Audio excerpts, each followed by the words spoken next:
Hey, we're here to talk about Double or Nothing. Overall, I thought it was a very effective pay-per-view. The person that I watched it with has not seen a lot of AEW, and he thoroughly enjoyed it.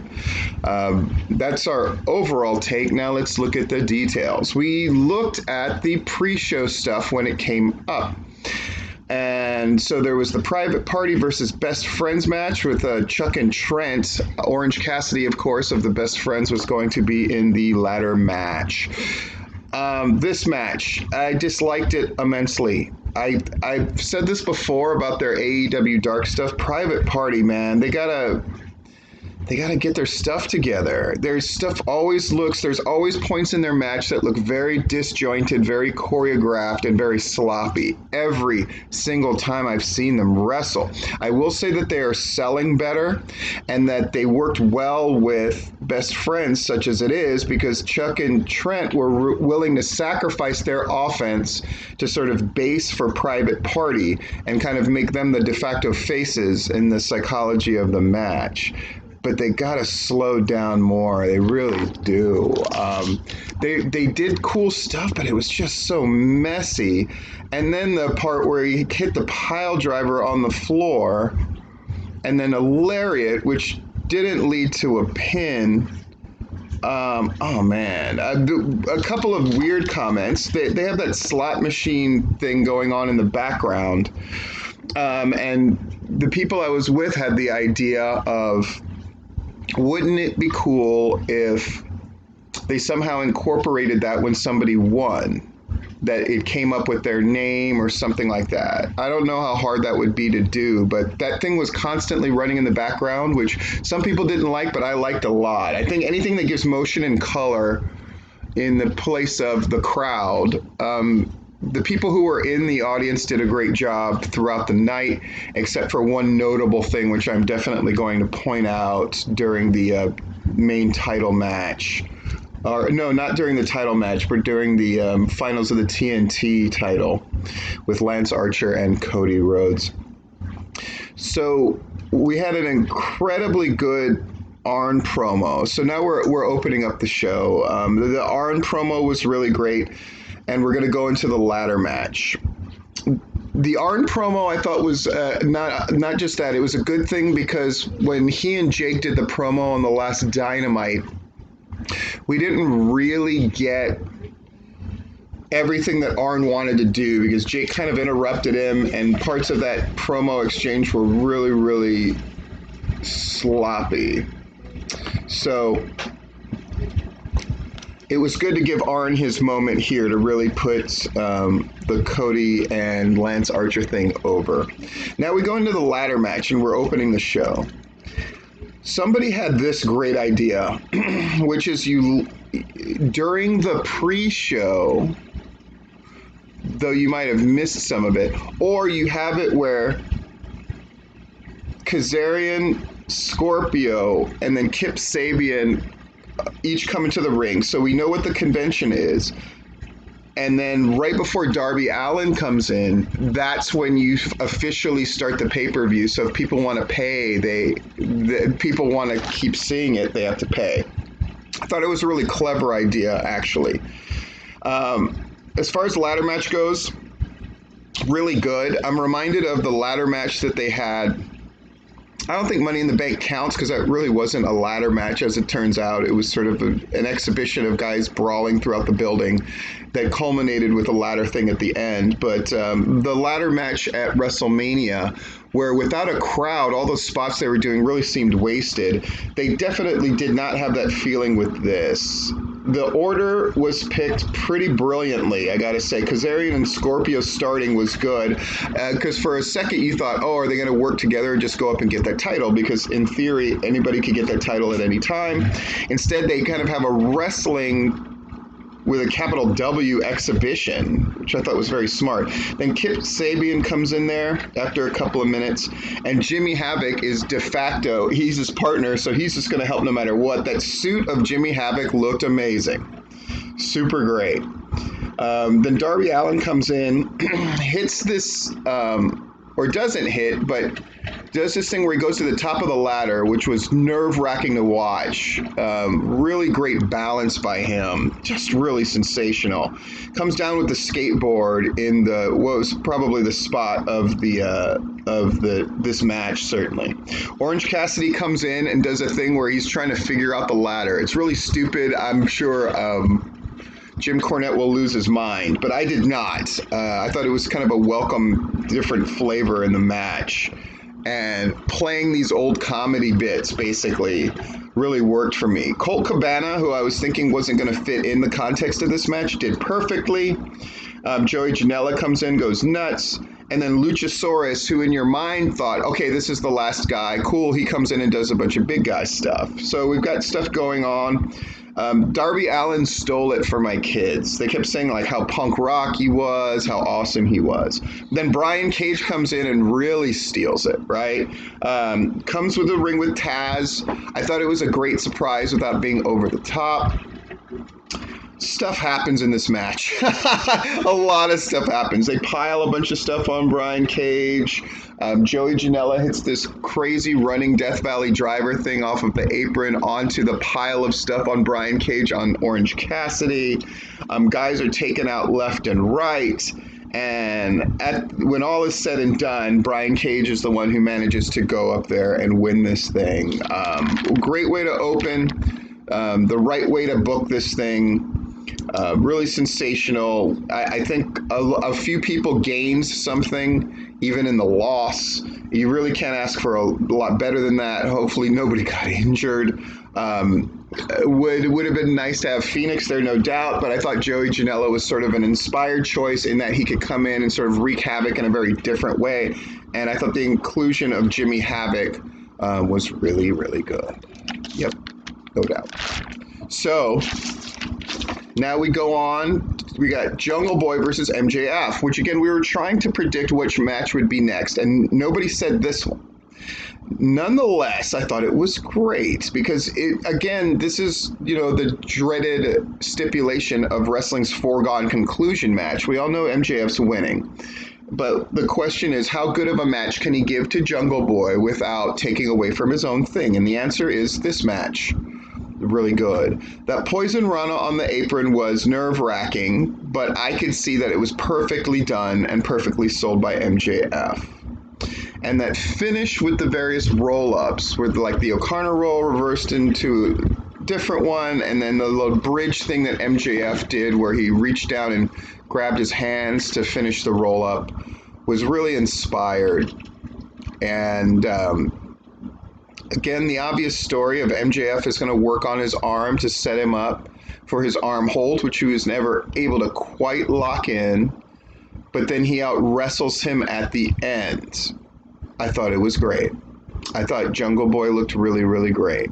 I thought bringing up their history of the fact that they had wrestled way back when and MJF had won that match sort of set up the notion that, well, maybe he won't win this one, or maybe Jungle Boy will improve and give him a better match. And clearly Jungle Boy improved and gave him a better match.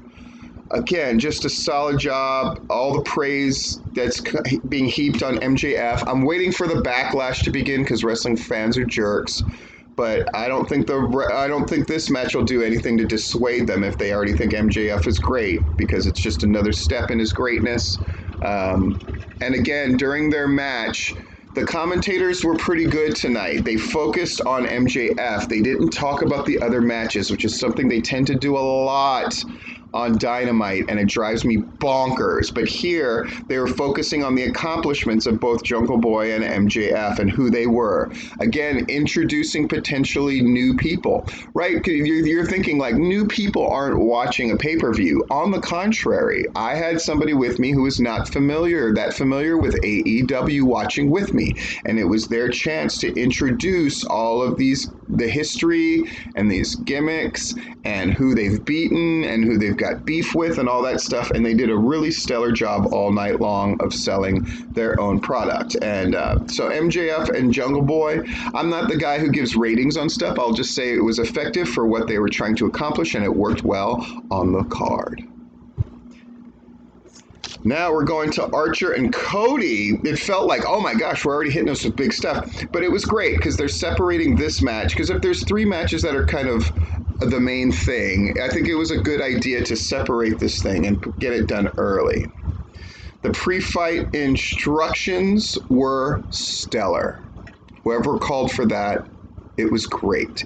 Each one of the 3 main matches, and I would call that, the Stampede Brawl, Stadium Brawl. Obviously, Jon Moxley, the AEW champion, against Mr. Brody. And this match, they each had their own thing. And this one, it was the pre-fight instructions. The thing I hated the most, the lady not selling for Lance Archer. If you feel like you have a gimmick where you cannot back down to Lance Archer, then don't go near him. But getting in his face and screaming sells the fact that he's not scary. I absolutely hated that. Absolutely hated that. We all have to work in conjunction, and the advantage that AEW does have, even with no crowd filled with fans, is they've got a crowd filled with people who can help them put over each and everything and react to everything appropriately. And I hate it when it happens on the regular show where the wrestlers feel like they're not going to sell for Lance Archer. God, man. Could you imagine in the WWE if you had a wrestler screaming in The Undertaker's face, for example? It'd be horrible, right? Especially... all right, I've gone on and off about this. This match is exactly what it should have been. Even the nice little nods of Cody hitting a DDT in front of Jake and infuriating Jake, and then Lance Archer hitting a spinebuster in front of Arn. Really, really great. I did not see the finish coming. The finish being that Jake goes to get the snake when Lance Archer is dominating. I'm glad that Brandy didn't come out and do a thing, by the way. That was well done. God, that's what I was afraid of, and it didn't happen. I was glad. Jake comes out with the snake, and that's when Tyson takes action, prevents him from coming to the ring, which leads to Cody winning. The thing where he holds on to the crossroads and does it more than once. People are going to scream that Lance Archer has now been ruined. On the contrary, this is about as good as you can do to preserving somebody in a loss. I thought it was well done. Cody having the title makes sense for a lot of reasons. I predicted this one wrong. It was the one match that I predicted incorrectly. All the rest I pretty much got on the nose. And I can confirm that because I bet with somebody match to match, and I came out way ahead at the end of the night. But this is the first time he had ever beat me in a bet because he was sure Cody was going to win, and he was right. So that worked almost in its entirety. I thought Jake was perfect in this as well. So really happy with this match, really happy with the result. Only Mike Tyson yawning was sort of a downer. Now we go into... We were trying to guess which match was going to have to be quote unquote sacrificed after that great match, and it was Penelope Ford and Chris Statlander. They wrestled a match, probably could have shaved a couple of minutes off, but that's just nitpicking. Overall, very solid match. Again, very tragic what happened to Britt Baker. Hope she has a quick and total recovery. Penelope Ford felt a little out of her element, but I'll say this, as far as how she looks and how Chris Sabian and her work together when one of them is kind of quote-unquote valeting for the other, they both fit into that role really well. This show kind of made me a fan, not kind of, it made me a fan of Kip Sabian, who I had my eye on, and I've seen wrestle people that I know on Dark and things like that, but I gotta say he was really good. And coming out with all the bandages and stuff was ludicrous, and how he kept pointing at Chris Statlander doing a little machine gun thing with the thing. It was crazy. It was funny. And he's really beginning to stand out. And he and Penelope Ford in the promo, I will say near the beginning. By the way, I love that they gave promos to everybody in the ladder match. I thought that was really pro style, and it made them look really good. And again, it's introducing who they are and why this match is important. I just thought it was great. And that was the first time I had seen Chris Sabian, Penelope Ford, and Jimmy Havoc really look big time and not indie. And Penelope Ford's look is definitely super stellar. She's gorgeous and her hair is perfect. But more than that, I think her and Kip Sabian have a genuine chemistry there. And Jimmy Havoc is a consummate pro, and that suit looked phenomenal. And it just screamed pay-per-view. Everybody just felt like they were stepping up for this thing, that it wasn't an episode of Dynamite that we were slapping the label of pay-per-view on, which is something that WWE has been accused of, both with NXT, Raw, SmackDown, where often the pay-per-views just feel like this is just another episode with a match or two of note. This really did feel like a pay-per-view, and AEW deserves all due credit for that. I'm kind of going on and on for this match that honestly was of little consequence, but Chris Statlander hits her finish, and she goes over, which of course is the absolute right call. And yeah, so this match did what it was supposed to do. Some would derisively call it a popcorn match, but those matches have their place on a card, and I'm glad this match was here and it showcased, I think, the both of them very well. And Penelope Ford deserves a lot of credit for stepping in and making this match into a thing that it may not have been otherwise. So great job, Penelope. Great job, Chris. All right. So we're going into Shawn Spears and Dustin Rhodes, which was nice. It was another buffer, and this was a match that came about as far as because of the Shawn Spears network thing, and it was what it needed to be. It was a call to Dustin Rhodes. Is he back? Is he returned? Is he a thing? Is he retired? You know, he suffered some big losses lately, which is to Dustin's credit. He's the main one responsible for making sure that Lance Archer thing really was big going into the match with Cody. And he's suffering some big loss. So is that Dustin Rhodes' role now? Is he the gatekeeper, as they would call it in Japanese wrestling, where he's the old guy who's there to ultimately determine you beat him to get to the main event? Well, the answer is Shawn Spears with that great segment, and they need to keep up this segment. Let me repeat that. They need to keep up the segment. Shawn Spears looked pro here, man. The suit, Dustin ripping off his suit looked awesome. The ridiculous thing where he had Tully Blanchard on his groin area of his underwear was ridiculous. Dustin Rhodes really looked phenomenal. The right guy won in the right way, and I think Shawn Spears with that shtick. Now, I'm biased because I feel that it's along the lines of what I used to have to do as Lethal Litigator, which is I would lose the match. I would always lose the match, but I would always just get my heat back with my mouth and my segments and rinse and repeat. It's a great role for Shawn Spears, and I hope they continue to let him do it. Phenomenal job. It's a match that helped fill out the pay-per-view. Now, some people would complain after Money in the Bank was so relatively short. It's like, well, they could have done a shorter card, but you got to keep in mind that people are paying $50. So they got to give them a full fleshed out card that really, really, really feels like a pay-per-view and not just a gimmick match or two. And I thought they did that, and this match was a part of that feel. Give us another match. It did exactly what it was supposed to do, and we move on. Great. Nyla Rose and Hikaru Shida. The emotion, I think, putting up the thing of Haru dying right before. This match hit all the beats right. There are people who continue to say that Nyla Rose shouldn't be part of this. I would hope that they shut up some people with this match. It was really great. Even incorporating the kendo stick in the way they did, where Nyla used it early and then tossed it, so that way it would be out of sight, out of mind for when Hikaru did it at the end. The cane shot to Nyla that set up the finish was amazing, and the best shot that we've seen with that kendo stick, and it should be, and it broke it. It was just phenomenal. Hikaru's entrance and celebration were both great. Nyla Rose was fantastic in defeat. The bump that she took on the poker chip by the way, those props were great. I don't know who made them, but I thought they were great and used effectively throughout. I was surprised they gave this match so much latitude as far as the weapons that they used and all that other stuff. I thought, oh no, is this going to take away from the other stuff? It did not. Again, just a great job of sort of framing the show, and whoever was agenting things, I think they did a good job. Was it perfect? Not necessarily.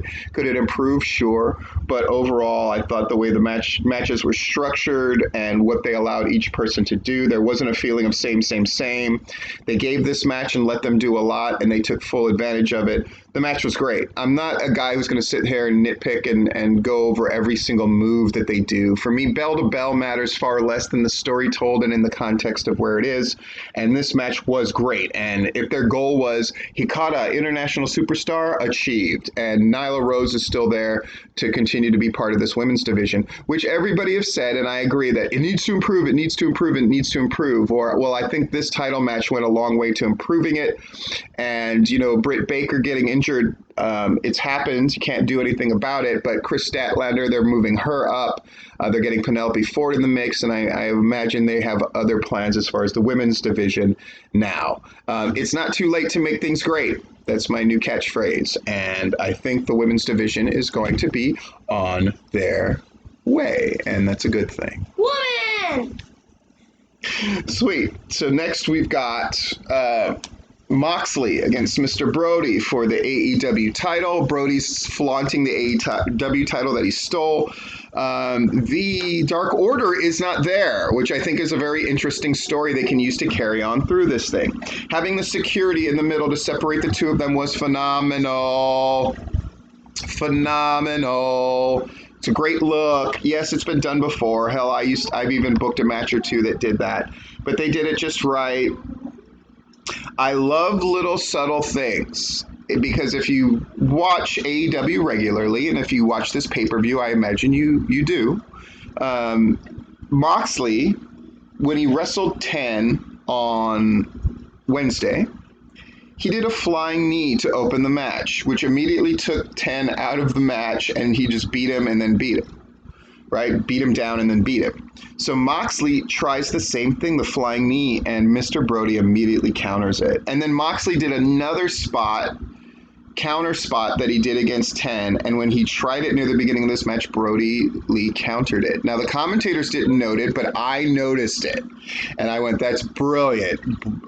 Mr. Brody has used the match with 10. While it didn't beat down Moxley, as was the plan, he did learn. And I feel like they should have clued in the commentators to bring that up and maybe even showed the clips from the Dynamite match, because I thought Moxley and Mr. Brody did a great job putting their match together. Really fantastic. What can you say about the finish where they both went through the floor on the DDT, on the Paradigm Shift DDT, where they went through the floor and the wood on the outside? Amazing. Crawling out and Brody Lee having that blood. Amazing. Brody Lee kicking out of another Paradigm Shift. Amazing. The blood and Moxley like a maniac going after it, biting it, punching it, elbowing it, doing whatever he could, and landing another Paradigm Shift that you're sure was the finish, and then it wasn't. Amazing. That choke out finish, really stellar. And again, is Brody Lee ruined? No. I think you get a whole bunch of stories to tell. Why wasn't the Dark Order there? What does this mean? How does this shift the Dark Order? In defeat, they may be able to make something better out of this Dark Order and Brody Lee. I'm a believer now. What do I mean? Sometimes a defeat, a well-done defeat, can lead to greater things. Jeff Jarrett had a gimmick, and he had those silly, strappy white tights and all that stuff, and this flowing locks, but then he lost a haircut match to X-Pac, I believe, and what it weirdly did was make him look like a main event wrestler. And I think Brody Lee having this kind of unbelievable back and forth match instead of cheating, I think there's something really great about it, and hopefully they can take the Dark Order thing in a different direction now. So I think Brody Lee, my hope is that he comes out better on the other side. But this match was just, it was fantastic, and it was exactly what it needed to be. What more can I say? Good on both of those guys. And then finally, we get to the main event. The real main event. Now, I thought that they were going to put the title match last. I thought that they should, until I saw this thing, and then I was like, no, they saved the best for last. They really did. And recapping the highlights of the entire show before the last match was brilliant. They deserve high praise for that. Again, they gave you your $50 worth, folks. They gave you your $50 worth. Even my kids at different points of this match were points of the whole thing were pretty much entertained. Then the youngest one fell asleep, and then so it goes. But unlike Mike Tyson, she did not yawn on camera. What can I say? The entrances, pro football style, looked great. The subtle imagery of the heels, the inner circle, who said, "We've always worked well together," coming out in football uniforms, which looked boss. By the way, Santana and Ortiz, somebody suggested it with the group I was watching with. Keep those football uniforms. It's a great look for you. It's a great look for you as a tag team. Great look. The 5 of them came out in football uniforms. The other guys came out disjointed down to Hangman Page not even being there. And then his entrance with the horse was ridiculous. And then they sort of paired off, right? I'm not going to go into every excruciating detail about this match. Suffice to say, I'm just going to go down the individual people and places where they looked good. Jericho looked great. The combination of I'm the head guy, and I can do the comedy bits. Him hitting the Judas elbow on the mascot was ludicrous and hilarious. And Hager, this is one of the best. This is one of the times where he looked the best, I thought. And the fight with him and Hangman Page, where they like have a drink together and then they start brawling, looked fantastic and really made Hangman Page look good. Hager being set up as the monster at one point where he was just throwing everybody around was the right look. Santana and Ortiz's stuff with Hardy probably stole it. As much as you can steal a thing when Sammy Guevara is involved. Sammy Guevara is always going to do the coolest and the best and the neatest. But Santana and Ortiz deserve a lot of credit for that thing with Matt Hardy, which could have come across as incredibly stupid, and instead somehow they hit all their marks and they made stuff look good. And like I said, they looked really good in the matching. They wore those football outfits better than anybody. And the interaction with Matt Hardy was really great. I'm glad they didn't. A lot of people were doing theories and conjectures that Matt Hardy was going to go heel at the end and cost his team the win and all this kind of stuff. I'm glad they didn't go that route at all. I'm glad they didn't do that too much. They just had a great, ridiculous, huge thing. And then Sammy Guevara and the Bucks. I mean, what can I say? You know, he took those. The ridiculous thing of taking those northern lights across the field was ludicrous. The bump he took at the end to make Kenny Omega look sensational was fantastic. And Sammy Guevara, what can you say? That's a guy who should be the guy later. Later, let me emphasize, don't rush it to the gate now, but he's really sensational. He's got a thing. And it's weird because the Inner Circle did not win this match, but it feels like they did.